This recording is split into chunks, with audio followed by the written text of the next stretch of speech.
Oh.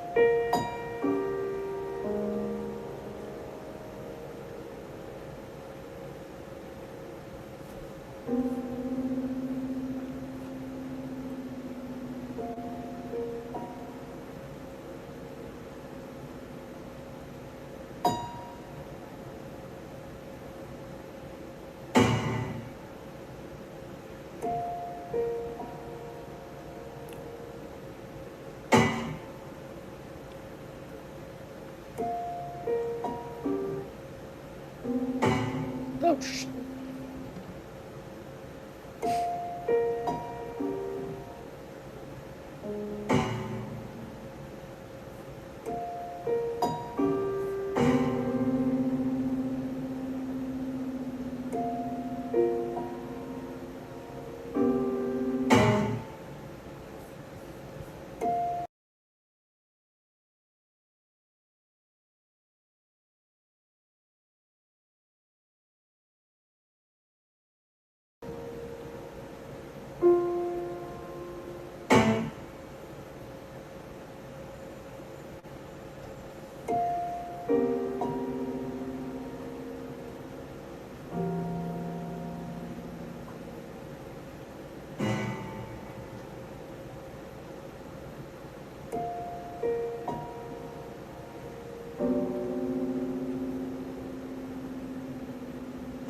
Hi everybody, I'm Eleanor Sandreski and welcome to Lunar Landscapes, the show where we share music, conversation with themed drinks and snacks. It's a really special show tonight as we look back at the first season in a celebration of the Sturgeon Moon. When I think of sturgeon, I think of caviar. So this month, the snack came before the drink. There are many types of caviars, even local caviars. So I'm going to start by making the mocktail tomato water. And we're going to start by just cutting up in large chunks some tomatoes. Now I'm using my lemon squeezer to just push the tomatoes down through a sieve. It just looks like this. Now to this I'm going to add 10 dashes of Tabasco. That's for 3 tomatoes. But, make it to your taste. I'm going to add the juice of half a lime. And now you're going to just cover this and let it chill. Now to make the snack, I've got some sourdough bread slices toasting. And I also have some sliced shallot that I like. So now we have our stars. I'm going to go ahead and put my shallot in the center, and then just dollop the caviar on the top. And I have a good Russian vodka here, a classic choice, and I just pour a shot of ice cold vodka into a glass. And a shot of this tomato water.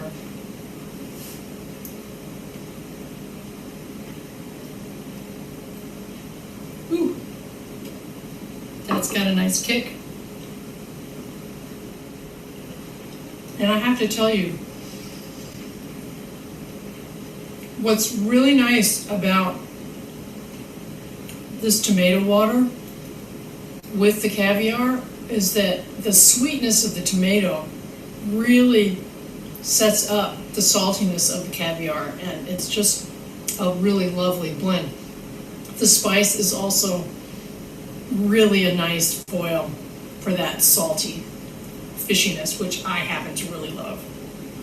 Now, what about the vodka? To the Sturgeon Moon. Now that we have our drinks and snack, I'm really excited to share this very special evening. It's been tremendous fun to go back and re-watch all the episodes from the season, and I've just had the best time, although a really difficult time, choosing what to put on the show. But I think I've come up with something pretty special. To start off tonight's celebration, I revisited the Callidium with Caitlin Zarzar, and we talked about the nature of sound in space.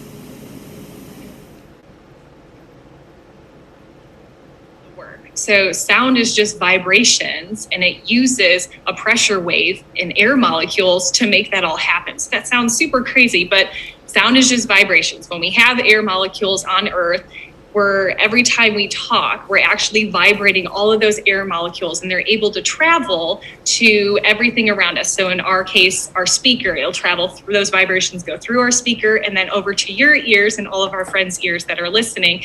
And our ears are able to take those vibrations and those crazy messages and put them in our brain and be like, hey, this is sound. This is what's happening right now. So when we think about space, there's really no molecules in space. There may be, but there's very few and far in between, because space is just an empty void. And so that's when things become difficult. It's almost like when you hear that analogy, if a tree falls in the forest, does anybody hear it?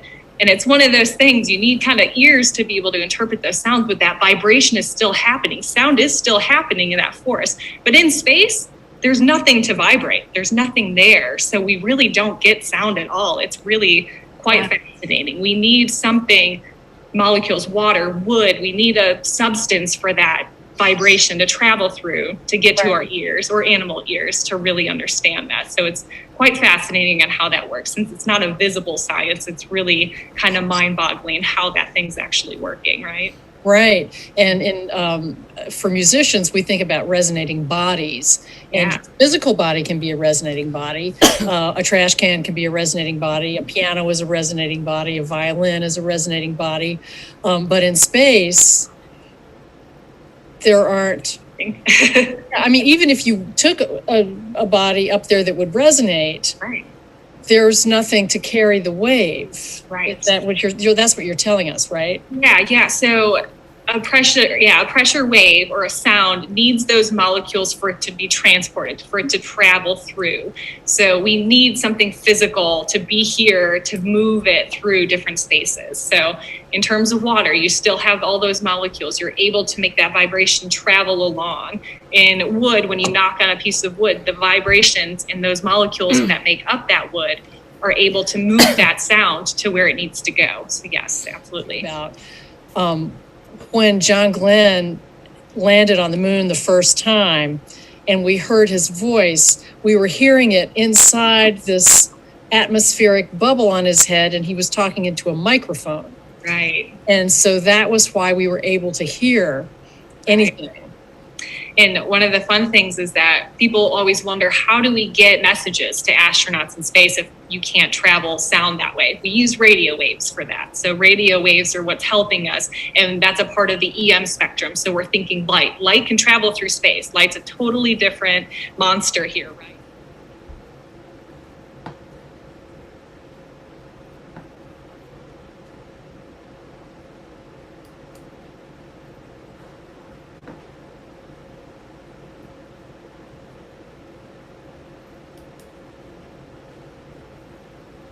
Hi again, everybody.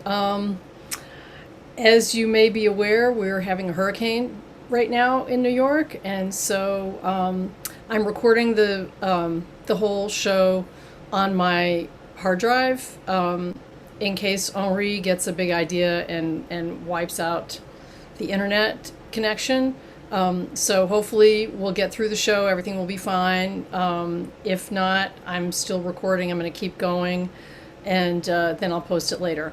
But anyway, I'm super excited that you're here. And and also a quick note about the cocktail. Right after I made the video, I poured the tomato water into the vodka. I highly recommend it. So that's just a little housekeeping. I'm not going to do a lot of talking tonight. Well, I'm going to try not to do a lot of talking because there's a lot to get through. There's just so many wonderful moments that I want to revisit and share with you. So what I've done is I've divided the evening up into topics and combined conversations and recordings. And so I hope you enjoy this look into some common themes that came up through the season. So let's get started. First, let's talk about the ways that art and music get created. How does that happen? What goes into it? So let's hear what Gilda, Eve, Carlos, and Jack have to say.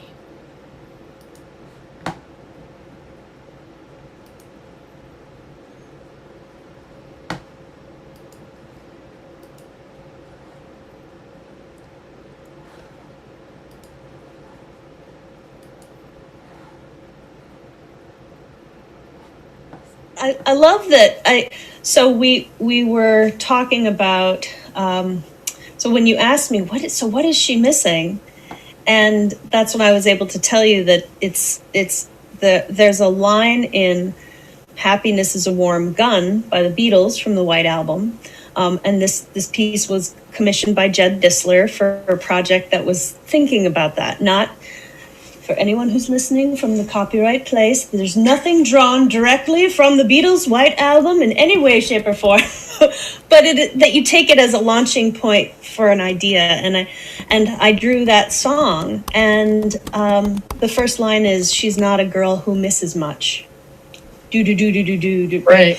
And so, I remember what I was saying just before about.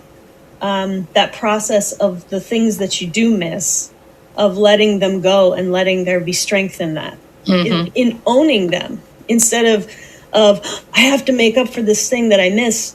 The things that I miss are the things that I find strength in an acknowledgement of, I'm going to have to work for that one. This one I've got, you know. So I think that's part of why I I went to that place. And I wrote this piece very much, as you're saying, about ultimately hearing this place where it would be and not quite getting there. Mm-hmm. The poet is named Crispin Best, and he wrote this poem in 2019, and I received it in an email sometime in the early days of lockdown in 2020, and I just sort of sat down and made a meditation on this poem. And then I wrote to him and said, I made a little piece out of your poem. Is that okay? And he was like, go for it. He was very kind. And what you're going to see is, in fact, sort of just a mildly edited version of the video I made when I made the piece. Like, I did it on my iPhone when I made the piece. And so it's very much of the moment. I didn't go back and redo it as a... Right. Well, should we see it? I mean, I can.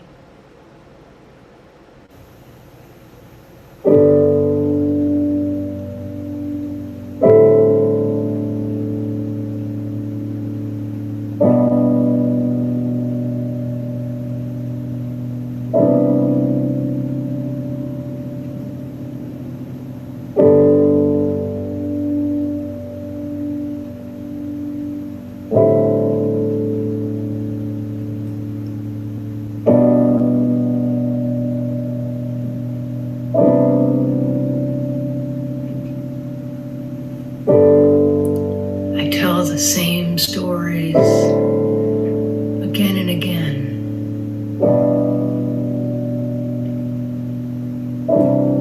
because who else is going to?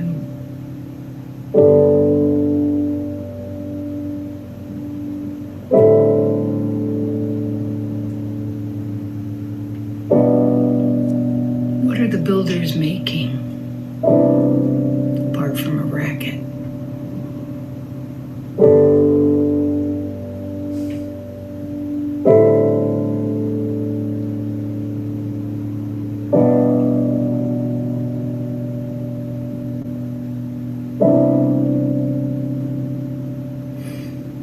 Black mold in my room makes me feel like the walls are learning something.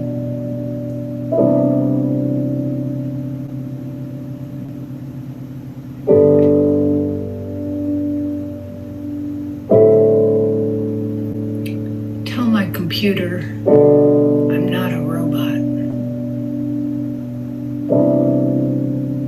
when it asks.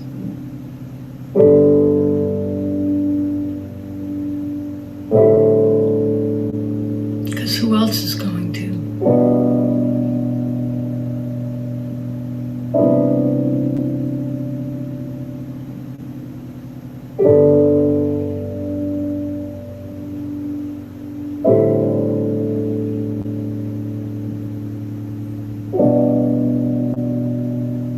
I can't believe you thanked me for sleeping in your bed.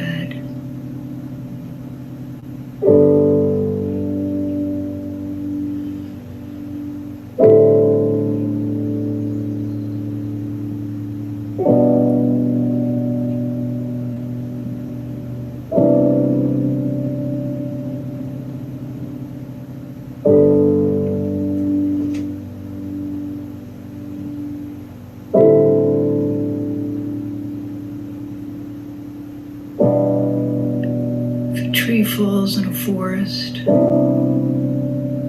that's fine.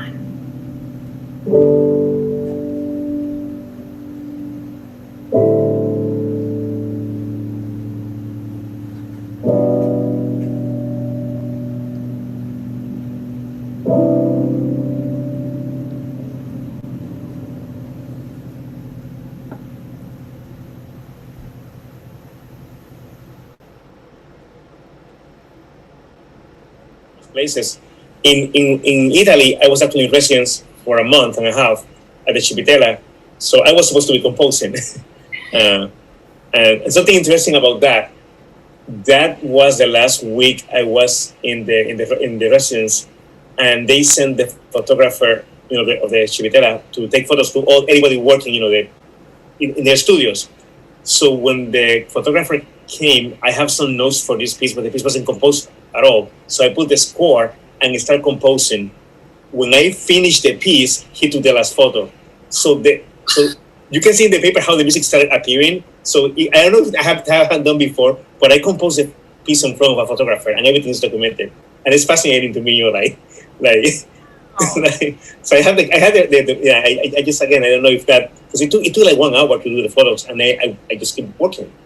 That is crazy. I know. I mean, I didn't plan it. I was just like, okay, he's just taking photos around. Let me just keep working. So that's what that piece that happened.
whole idea of it was that, you know, like when I was a kid, I was, like I said before, I was interested in outer space and space travel and astronomy. I wanted to be an astronomer when I was 10 years old. And my father was a pilot, was a professional pilot. He was a military, a Marine Corps fighter pilot, and he'd also been in the first wave of pilots who were considered to be one of the original astronauts. I mean, he didn't make, because they only chose one from the Marine Corps, and they chose John Glenn. So my dad lost to a good guy, for sure. But, you know, I don't know if he was ever in the running for it. But, I mean, they had groups of people, and he went through all the whole physical thing and all that. But so I was, like, totally into that whole thing, you know, like right up to the moon landing and all that. So Tim kind of took all that on, and he made this incredible film that goes with the music. Now, as you know, like in the film world, like I do film and TV music, and usually, you know, the music is always the last thing. Right. So this was kind of great because I got to be the first thing, right? And so the whole idea of the set of pieces was each one explored one of the elements of Greek science, you know, air, earth, fire, water, and ether. And this was the ether movement. And so we turned it into this kind of story, this journey. You were talking about the music that tells a story or takes you on a journey. That's exactly what I was hoping for with this. And then we just reinforced it with Tim's incredible film. And we all loved doing it so much that we've got plans to do more of these. So I'm going to do another, it's kind of going to be another set of pieces for viola and electronics and film. Well, so another gift of COVID.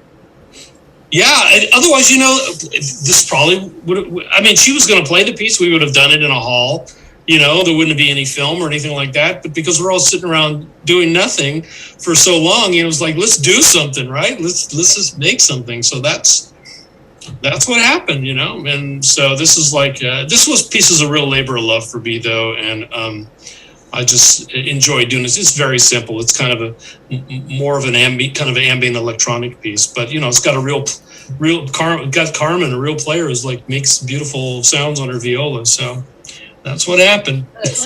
How about if we take a look at Ether and listen to Ether?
So Jack has given us a good segue into the next topic that I wanted to share with you, and that is what composers are interested in. What are they concerned about in their work? What is the driving force in why we make what we make? So check out what Pam, Erica, Fahad, and Matt have to say on that subject.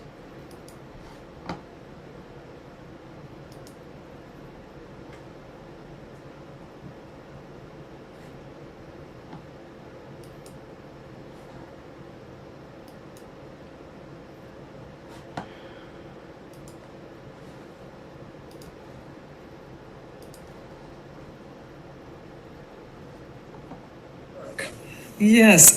So my work is about how sound impacts the body, and how sound and also impacts the environment.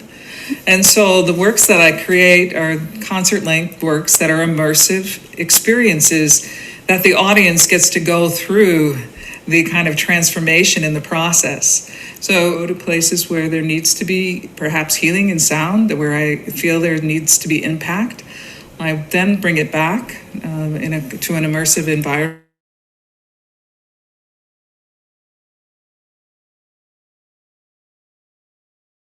Well, it's a dance until you get rid of your illness, and it's a kind of what accompanies the Black Madonna. There is actually, I worked with people who study this and work in this kind of tradition of the Black Madonna, which involves that kind of movement and music to heal. We brought in professional people who work in that tradition from the region to come to the festival and teach us about this and work with frame drumming and different things. The title came from, I mentioned this before, it was an article that I had read by Oliver Sacks in his last days of his life, that he had talked about that unexpected joy of convalescence, when suddenly you're healed and you from whatever illness you have, and then you have this exhilaration that comes to you of energy.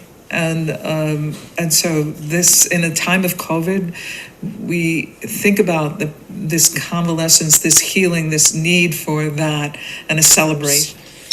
Well, chromography feels really old, and I haven't looked at it in a long time. I did look at it for this, and it's a sort of an experiment with narrative, how to make a sex scene, and how to make a sex scene about someone who's had a mastectomy, and how to talk about this odd science in quotes of chromography, which is healing through color. Mm-hmm. So it's a combination of a story and then kind of a questioning of that. The sound is just me. And there's nothing but me on the soundtrack. The way that I construct my pieces have to do with some sort of like a narrative arc. And, I think for me, like the core aspect of that, the storytelling idea is this idea of exploring transformation. Like for me, the stories that I find most compelling are stories about change and how we grow and how we experience things, and that changes who we are, as opposed to, I think, maybe like allegories that are about a fixed absolute idea and concept, right? Yeah. I think I'm more interested in stories that are about growth and change and transformation. And I think there's, those the archetypical stories that like Joseph Campbell talks about or something like that. A lot of them, this idea of the hero's journey or whatever, I think they can all come down to this core idea of growth and transformation. Inspired by those things, and I think that's energy is such a intangible, and yet it drives absolutely everything in our world, right? Right. So how does that translate for you? Well, I view the piano as a prism of light. I mean, I view it as different folds of energy going in. I mean, a counterpoint I see as kind of different strands of energy going in and out of each other. And I view all music as kind of energy configurations that congeal for the moment to create whatever sound structure is created. So, you're given, like anybody's music in one way is one gestalt, one sound. And out of that one sound, there's millions of permutations of possibilities that arise or, come out of the master chord into existence and then ascend back up into it. And depending on the day and the mood I'm an improviser, of the improviser, it can take myriad forms. But it's all energy congealing into some type of formal thing that the listener hears.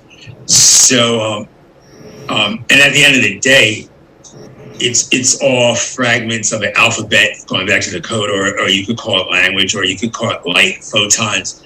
But it's all kind of basic building blocks that kind of are eternal, but could manifest in millions of ways in space time. So that to me is what music is anyway, Right. So, let alone, my way of dealing with it.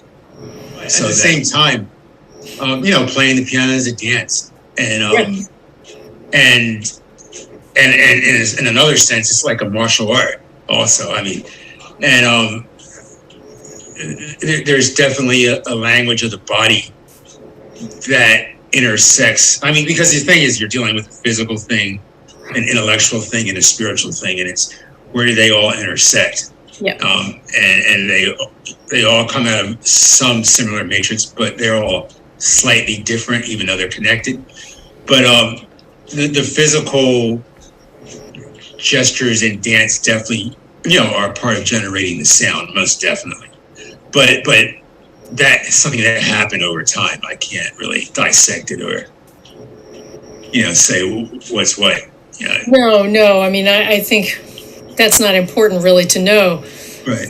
What's what. I just am, because I'm very interested in the physical movement and how that changes possibly the path of the sound and right. How it sounds. And so the energy of the physical movement is the driving force behind what comes out, right? Right. So, especially when you're dealing with like an idiosyncratic style or way of playing. I guess in some sense, everybody's style is idiosyncratic, But yes, it's rooted in my nervous system, and it manifests in the body in a certain way, and the body is part and parcel of what kind of generates the sounds.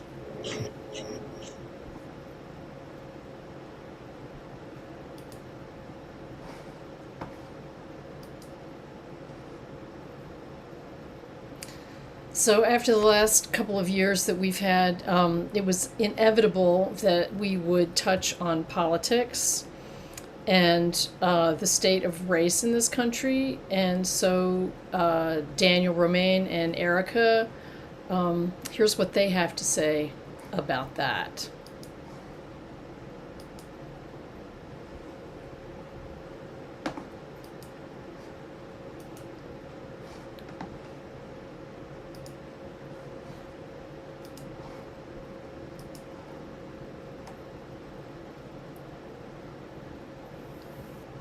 And I think that too, I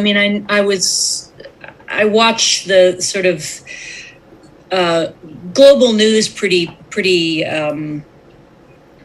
rabidly. And I think what has happened that is so different at this point with both Palestine, what's going on in India, and George Floyd is not only global scrutiny, but no filtration of the images that come. And, I feel it's very important for white folks not to be in the center of the discourse or the discussion or the, it's time for people to shut up and listen. And so I think making something that is abstract, listen and do something, but but again, with guidance that is not white folk. And I think making something, I call it a song, but making something about this moment is very difficult. And I know we... Yeah, well, okay, so let's start. I live in three places, Brooklyn, New York, Norwood, Massachusetts, and Tempe, Arizona. Tonight, at this moment, at this hour, I'm in Norwood, Massachusetts, the land of the Massachusetts and Pawanog people. I'm wearing a black wool cap, clear Warby Parker glasses, a semi-cool bolero yellow jacket, an army t-shirt. I'm not trying to steal anybody's valor. And behind me, my background says "Stop AAPI Hate." We have hate and violence in our Asian and Pacific Islander communities. And I'm saying all these things and doing all these things because I'm thinking about people who cannot see as well. I'm thinking about my own place and my own purpose, my own role and responsibility as the living. I'm thinking about the last breath that someone has taken and will take in the course of our conversation. I'm thinking about you, Eleanor, and our relationship and friendship that is decades old. I'm thinking about my 11 and a half year old son, Zachary, who declares himself proudly as being a double minority, Jewish and Black. And I'm thinking about my role and responsibility towards his future and all of our children's future. And if you don't have children, if you live in a community and there are children, you have children. So a lot of things for me kind of start there.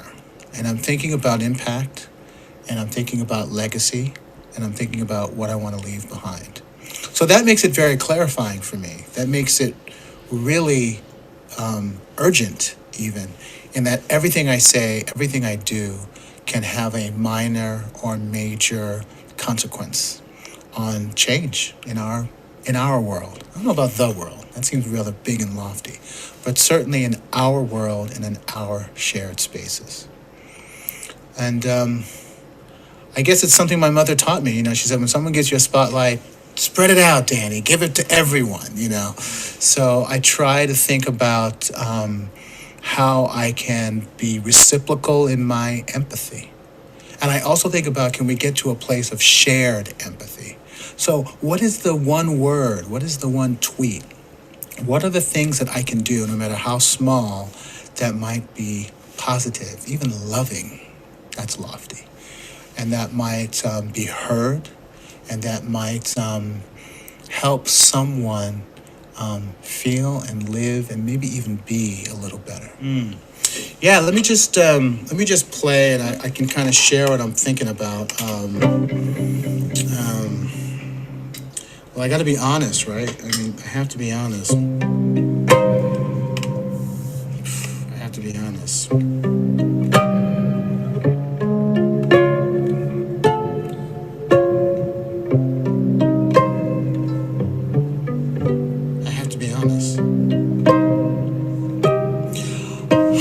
There's this golf course around the house that I grew up in. It's 3.2 miles all the way around. My father used to run around that golf course.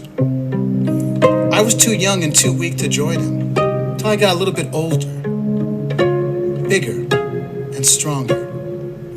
More me. More a man.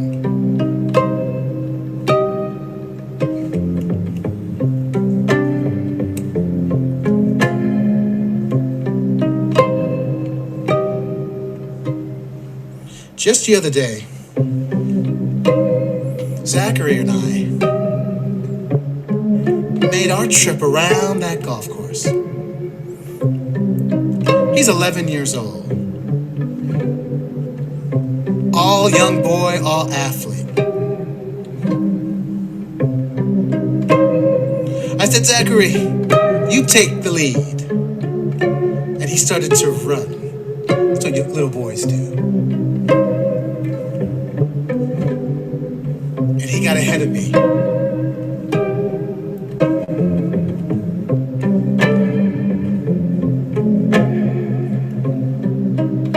Because he's big and strong. He can outrun me now. And it's beautiful to see him escape ahead of me. A reckless, wonderful abandon. The breeze, the sweat.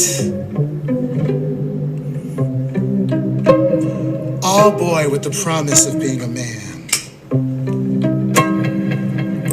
Well, it just so happened, as we were coming home, the sun began to set. A South Florida sunset, blood red and orange in the sky. There I was with my son, just a few blocks from home, in the place that I grew up.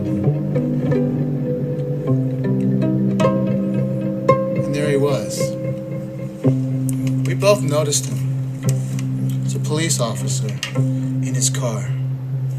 Now, it was a dark part of the road. Zachary noticed him first, then I did. And right away, everything changed, you know. There was no hello. There was no common courtesy. Just that menacing police officer in that car, staring at us, staring us down. I said, Zachary, don't run. He said, I know, Dad. And we started to walk, holding our breath. And I kept thinking, man, if it wasn't for Zachary, it'd be me and him, alone on a dark South Florida road.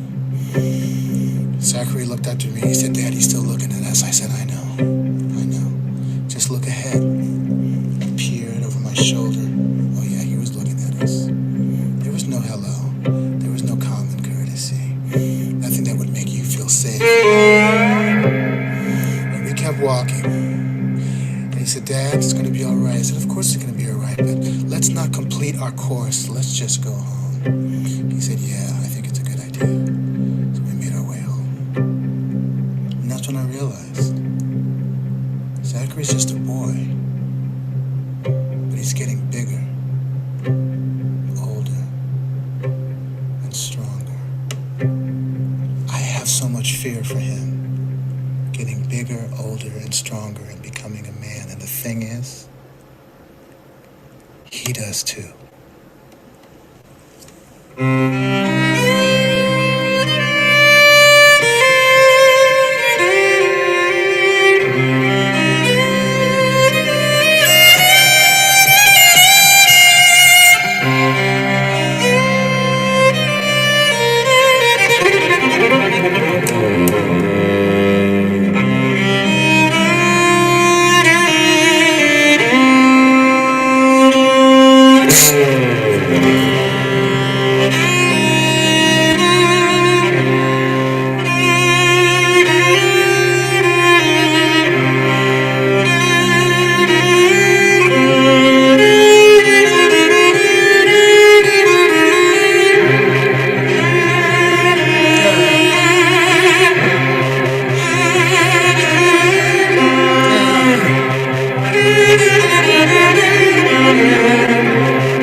We made our way home.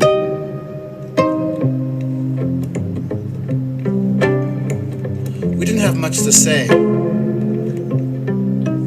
What could we say? We made it home. And that's the thing. Come home to me, boy. Come home to me.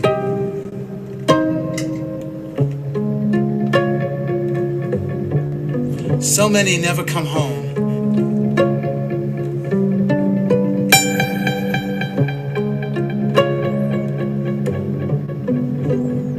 all the revolutions, all the turns of the world. Come home to me, son. Come home to me.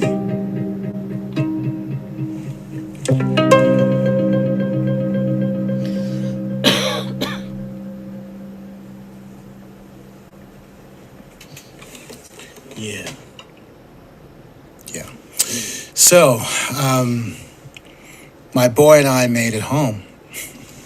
But as we all know, so many young boys, so many young girls, so many older Asian Americans are not going to come home. Yeah. And, I think tonight, Eleanor, you've inspired me to get out tonight and look at that moon. It's a beautiful moon. And I thank you for the I'm really sorry.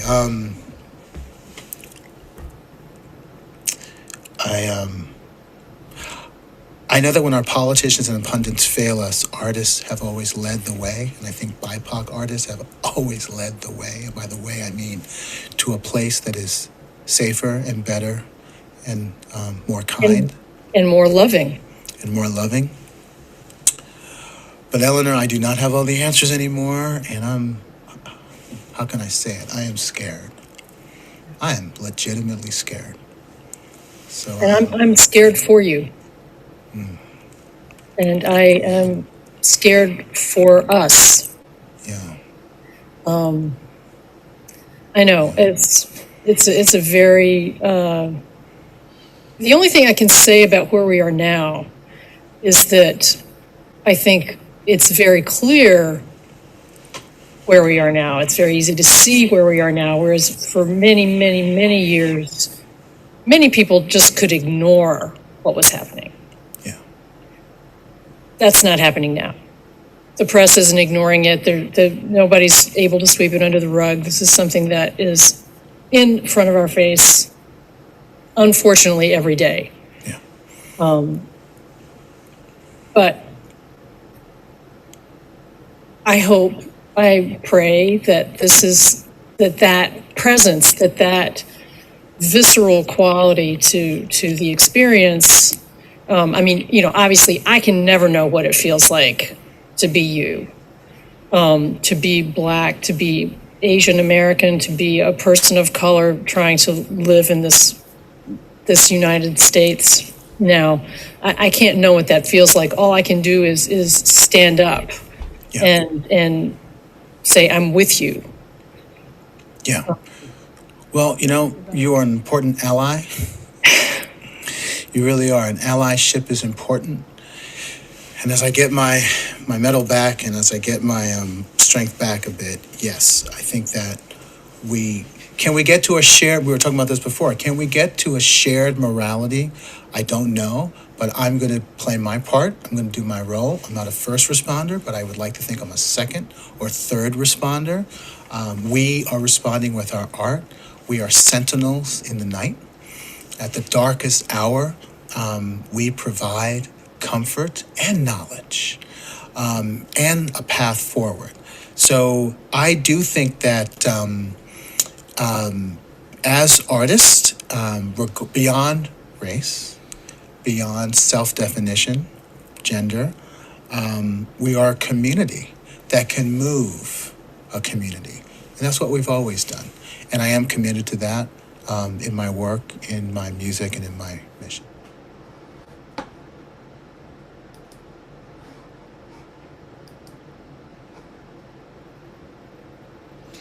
So I'd like now to take a moment to remember where we were at that time. That broadcast was in April. We're not so much talking about these things right now because we have other concerns, but they still are present. And I would like to offer a piece of mind that I wrote last fall. Last fall, in memory of John Gibson, my dear friend and colleague who passed away as so many have this year. So I'd like to offer that now. Thank you to those who suggested it. Remembering John.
So that brings to mind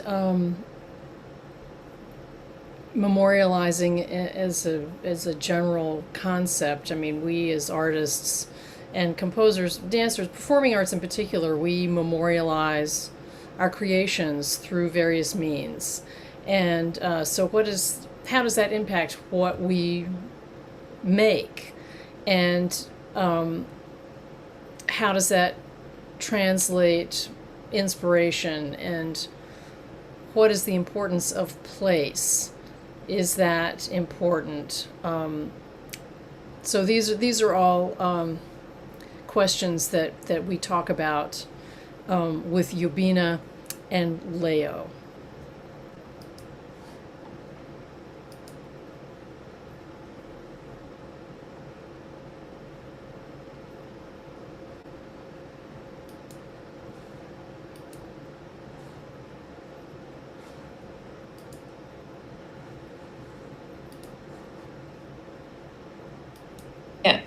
So this is the work that's has a narrative. You can really feel there's a story underwater, and the sea is sort of obscuring that storyline.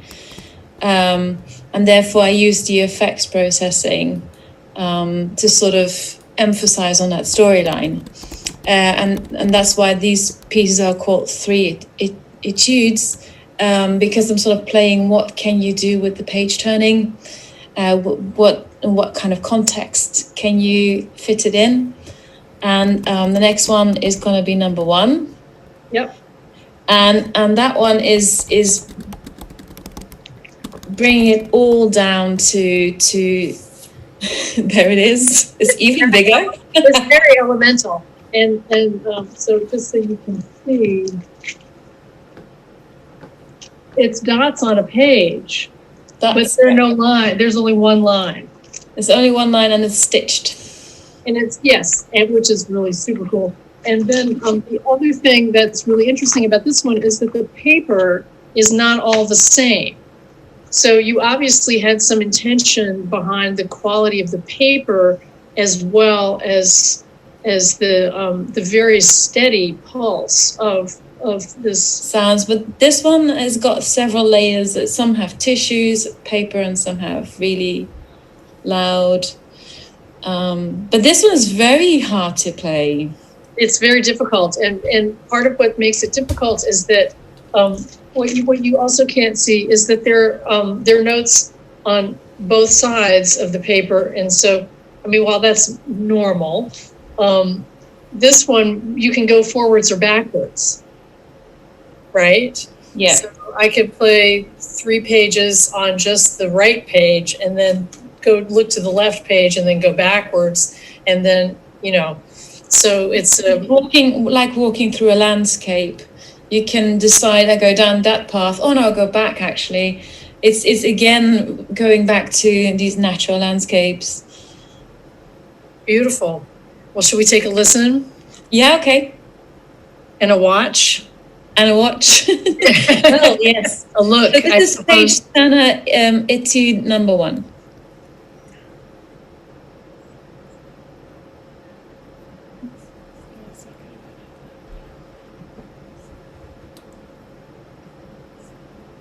Oops.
And the next piece moves on to why is sheet music, or why is a part or a score in a booklet format.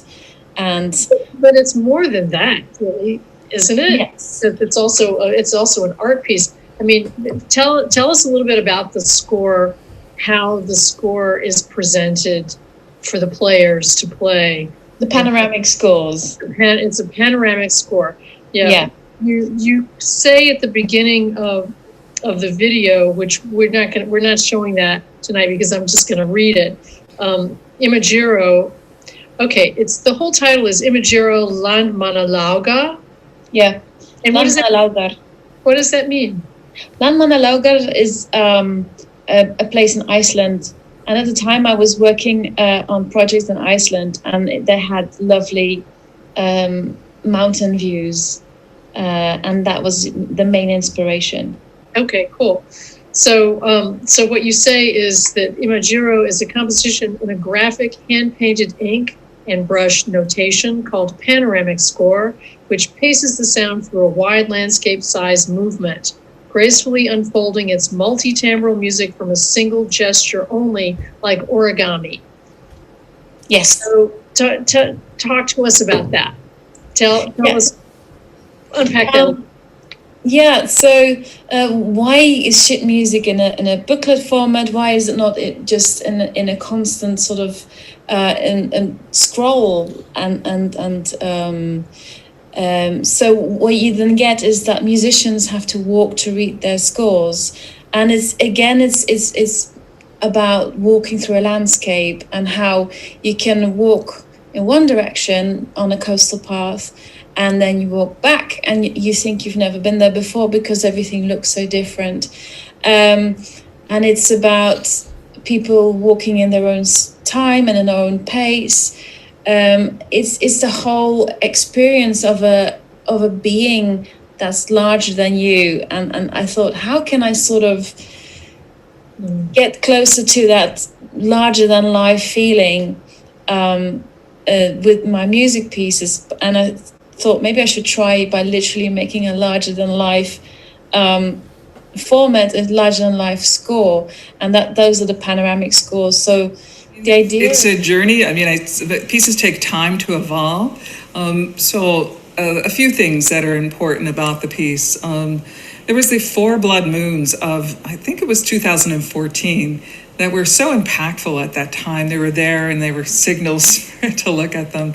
And my good colleague and friend who's here tonight, Carolyn Yarnell, took these wonderful, wonderful photos of the blood moons, which showed their kind of orange and red color, and they became part of the inspiration for the piece. I hope people understand is the emotional content is a part of the DNA of the sound, right? Right.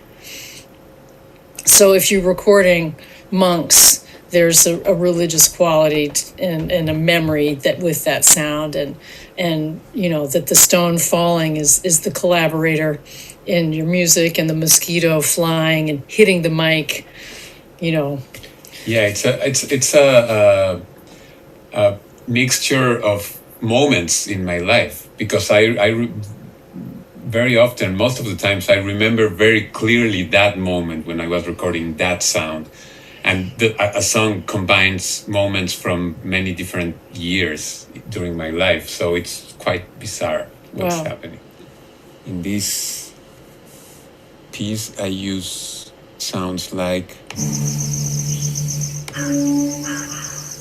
That's the gong and the horns from the Tibetan monks in India, in Dharamsala. You can hear some crows.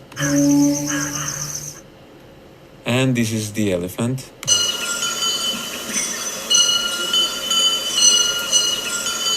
As he walks, in a street in India also, you can hear the bells. As they move when he's walking.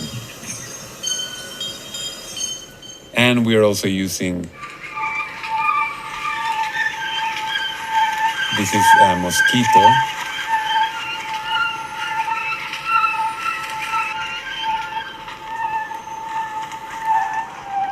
And this is the thorn of a cactus in the Arizona desert. And for this piece, I did a collaboration with Joel Cruz Castellanos, who's playing a traditional Tuxtleco violin from Veracruz, from the Tuxtlas, and also some other traditional instruments from Veracruz that I will also be playing. So this is the monk and the elephant.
So we did hear Pam already talking about the blood moons of 2014, and I thought that was an appropriate way to close the piece, to close out the evening, with her beautiful "Riverly is the Moon," and I'll be back at the end with a few more little bits of information that I'd love to share with you. So don't go away.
So thank you so much to all my wonderful composer guests and filmmaker guests and performer guests this season. It's just been fantastic.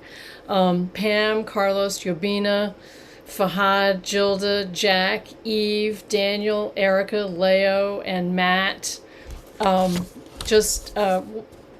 an incredible gift. I really feel like I have been the great receiver of a gift. And not just from all of you wonderful composers and performers, but also from the wonderful audience. I'm incredibly grateful and thankful to you all for coming every month and for supporting this work. And you know, it's the reason that we do it. Thanks also to the Collidium, to Jacob Slattery, to Christian DeLeon. And come back, everybody, on September 20th when I'm going to launch season 2, can you believe it, with composer, violist Trevor New. And check out the lineup on my website if you haven't already. And if you like what you heard tonight, then subscribe to the season. We're going to do more. So with that, stay safe, and all of you here on the East Coast, I wish you well, and I hope this live stream was a success, and see you in September. Bye.